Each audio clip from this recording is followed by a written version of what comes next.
ഇതേപോലെ ഫ്ലവർ കാണുന്ന സമയത്ത് എങ്ങനെയാണ് ആക്രാന്തം കൊണ്ട് കയറാതിരിക്കുക? ഇത് നോക്കി കാണുന്ന ഒരു കാഴ്ച എന്ന് പറയുന്നത് വല്ലാത്തൊരു ഭംഗി എന്ന് പറഞ്ഞാൽ ഇത് പൊട്ടി വീണ് താഴെ പോയില്ലെങ്കിൽ വീഡിയോ ഇടും. Hi, good morning. അപ്പോൾ എല്ലാവരും ഹാപ്പി ന്യൂ ഇയർ ഒക്കെ ആഘോഷിച്ചിരിക്കുന്ന സമയത്ത് ഇതേപോലെ ഭംഗിയുള്ളൊരു കാഴ്ച കാണിച്ചാൽ എങ്ങനെ ഉണ്ടാവും? അതെ, ഇത് നമ്മുടെ പിങ്ക് പൂവാണ്. ഈ പിങ്ക് പൂവ് നമ്മുടെ ഗ്രീൻ ഹെവൻ ഫാമിലിക്ക് പരിചയമുണ്ട്. കാരണം നമ്മുടെ സുൽത്താൻ ബത്തേരി സെൻറ്റ് ജോസഫിൻ്റെ ഫ്രണ്ടിൽ നമ്മൾ ഒരു പ്രാവശ്യം ഫ്ലവർ ചെയ്തിരുന്നു. പക്ഷേ നമ്മുടെ അവിടെ ഫ്ലവർ ഉണ്ടാകുമ്പോൾ ഈ രീതിയിലല്ല ഫ്ലവർ ഉണ്ടാവുന്നത്. ഇതേപോലെ ബൊക്ക പോലെ ഉണ്ടാവുന്നില്ല, അല്ലെ ബോൾ പോലെ ഉണ്ടാവുന്നില്ല.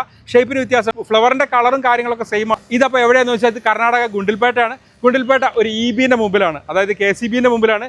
കേരള CB അല്ല, കർണാടക KCBൻ്റെ മുമ്പിലാണ്. ശരിക്കും ആരോഗ്യപരമായിട്ട് അത്ര ഹെൽത്തി ഒന്നുമല്ല, കാരണം നല്ല പനിയൊക്കെ കഴിഞ്ഞ് മാറി വരുന്നേ ഉള്ളൂ. പക്ഷേ ഇതേപോലെ ഫ്ലവർ കാണുന്ന സമയത്ത് എങ്ങനെയാണ് ആക്രാന്തം കൊണ്ട് കയറാതിരിക്കുക?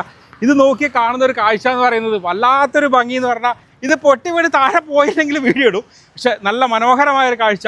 ശരിക്കും വീണ്ടും പറയുകയാണ്, 1-2 ചെടികൾ കൊണ്ട് പൂക്കൾ കൊണ്ട് ഇതുപോലെ ഭംഗിയുള്ള ഒരു സെറ്റപ്പ് ഉണ്ടാക്കിയെടുക്കാൻ എല്ലാവർക്കും കഴിയുന്നുള്ളതാണ്.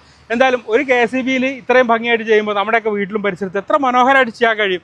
വല്ലാത്തൊരു കളറ്. പിങ്ക് എന്നൊന്നും പറഞ്ഞാൽ പോരാ, എല്ലാ പിങ്കും ഉണ്ടെന്നുള്ളതാണ്. ആഹാ, ഇത് തന്നെയാണ് സ്വർഗം.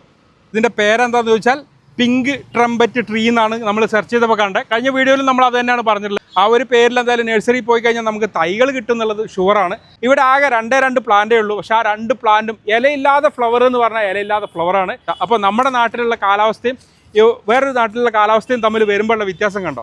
അപ്പോൾ ഒരേ പ്ലാന്റ് തന്നെ അത് നിൽക്കുന്ന സ്ഥലത്തെ ഉള്ള മാറ്റങ്ങളാണ് നമ്മൾ ചിന്തിക്കേണ്ടത്. ഓരോ സ്ഥലത്ത് നിൽക്കുമ്പോൾ അത് മനുഷ്യരും അങ്ങനെ തന്നെയാണ്. ഓരോ മനുഷ്യരും നിൽക്കുന്ന വളരുന്ന അന്തരീക്ഷവും പ്ലേസും മാറുമ്പോൾ അവരുടെ ക്യാരക്ടറിനും ചെറിയ മാറ്റങ്ങൾ വരും. അതിന് ഏറ്റവും വലിയ ഉദാഹരണമാണ് നമ്മുടെ ഈ ചെടി.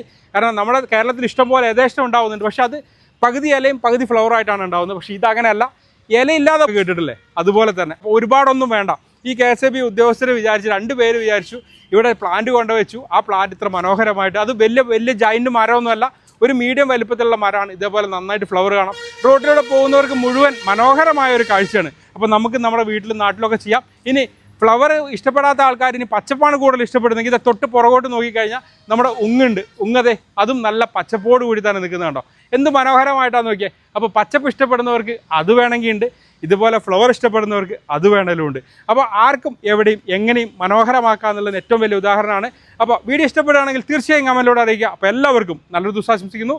Bye from green heaven.